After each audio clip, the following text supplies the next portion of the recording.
Maher is a franchise and lore designer at CD Projekt Red, the folks behind Cyberpunk 2077 and The Witcher. And recently, some of his old comments about gamers have resurfaced, and let's just say they're turning down any hopes for the upcoming Witcher 4. Before joining CDPR, Maher was a gaming journalist. He climbed the ranks at thegamer.com to become lead features editor. Now, The Gamer has a bit of a reputation. YouTuber Smash JT described it as, and I quote, a breeding ground for some of the worst, most spite-filled, hateful people in the video game industry media. Here's the deal. Back in 2020, Maher wrote an article for The Gamer titled, People who call Cyberpunk 2077 perfect are the people that Cyberpunk warns us against. And in this article, he doesn't hold back. He calls gamers fascistic, unempathetic, and depraved, and even goes as far as labeling some as poisonous and predatory wankers. Yeah, you heard that right. Those are his words. Let me just read this part to you for context. He says, the people who perceive Cyberpunk 2077 as some impenetrably perfect game are a gross testament to the members of society it, and the cyberpunk genre at large, paint as antagonistic. But wait, there's more. He also accused gamers of being the kind of people Cyberpunk is designed to destroy. Like, dude, these are the people buying your games. Maybe don't bite the hand that feeds you? Now, in fairness, Maher did call out some genuinely despicable behavior. For example, when Game Informer writer Liana Ruppert revealed she suffered a seizure while playing Cyberpunk 2077, some sick individuals sent her flashing videos designed to trigger seizures. He wrote, I wonder if they realize that by sending critics who have notified the world of potentially life-threatening sequences in the game videos that could trigger seizures in real life, that their actions are deplorable beyond human comprehension. Ruppert also claimed on X, I've been sent hundreds of videos disguised as support that are deliberate flashing to induce photosensitive triggers. If you're sharing this saying you're epileptic and receive a video, don't press play. I'm back to being on my ass. Be better, please. And honestly, he's right there. That behavior is inexcusable. But here's where things get murky.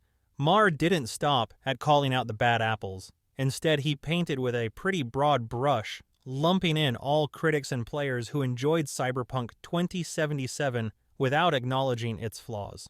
But before I proceed, make sure to hit that subscribe button if you want me to cover more about the behind the scenes of The Witcher 4 that will be released pretty soon. Back into it. Let's start with the mild stuff in July 2022. Maher shared a meme stating, I am once again asking for you to stop being toxic little weirdos. Now, was that directed at a specific group? Probably.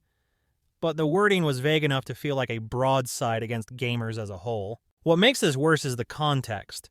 At a time when CD Projekt Red was still trying to rebuild goodwill after Cyberpunk 2077's rocky launch, such a comment came across as tone-deaf at best and hostile at worst.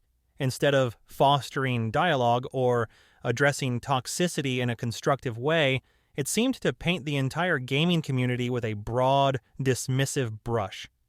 And for many, it was yet another reminder of how out of touch some industry figures appear to be with the fans who ultimately keep their lights on. Then there's this gem from June 2021, law school being easier than dealing with gamers says everything anyone needs to know about this gig LMAO. Yikes. He's basically saying dealing with gamers is tougher than studying law. That's not exactly flattering to the audience you're creating for. But here's where things really escalate. Back in January 2020, Maher outright said he wanted to punch gamers. This is a series of tweets, but you can clearly read it as he says, in 2020 I want muscles so I can punch gamers, and also I can carry dogs of any size easily. Following up with, me and Caitlin will punch gamers together. Let that sink in for a second. Punch the very people who are the lifeblood of the industry he works in. Now, frustration is one thing. We've all had moments where online discourse gets under our skin, but when you're someone representing a company whose success depends on gamers, maybe, just maybe, don't publicly declare a desire to physically assault them. Then there's the whole DEI angle. Maher's a vocal advocate for these initiatives. In a May 2022 thread, Maher said, if you claim you can't get a job because you're straight and white, I'm sorry. You can't get a job because you're That didn't sit well with folks who believe hiring should be based on merit alone. He also said, diversity is essential in editorial teams because, and I quote, how can you claim to accurately or meaningfully cover anything if your team is just a bunch of dudes who all look the same having beers in the office? Look, I get the need for different perspectives, but when you start dismissing people based on their demographics, it kind of defeats the purpose, doesn't it? And Maher isn't an isolated case at CDPR. His hiring is part of a larger trend at this company. Another notable example is Mary Kenny, who openly advocates for incorporating specific agendas into video games.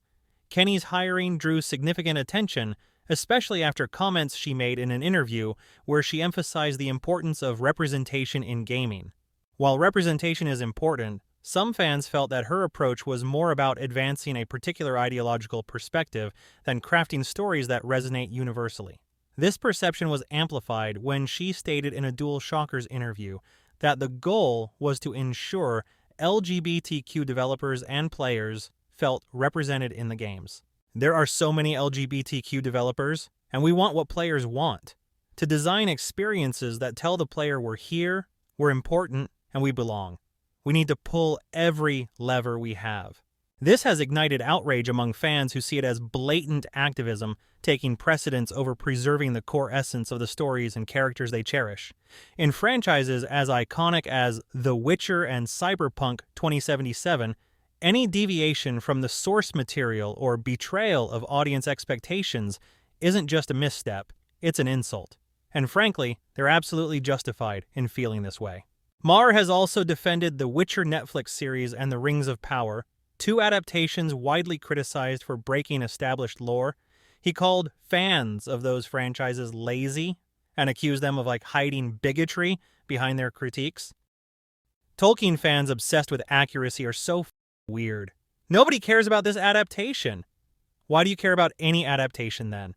The only reason you're upset about Rings of Power is because critiquing it allows you to pretend your vitriol and bigotry have value. And another, annoys me when people say Netflix's Witcher writers don't respect the lore. They have made sweeping changes, yes.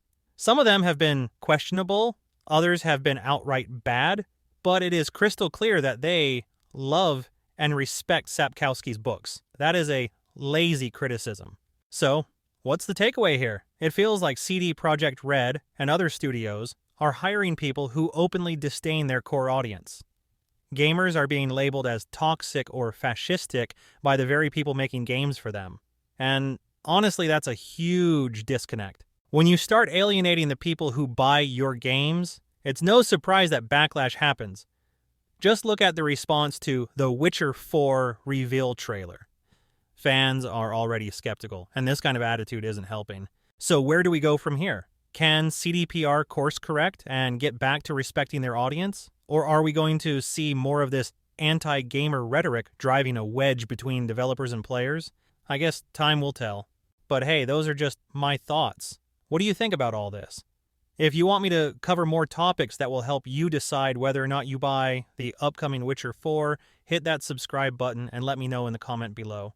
It helps keep this channel alive, and I really appreciate your support.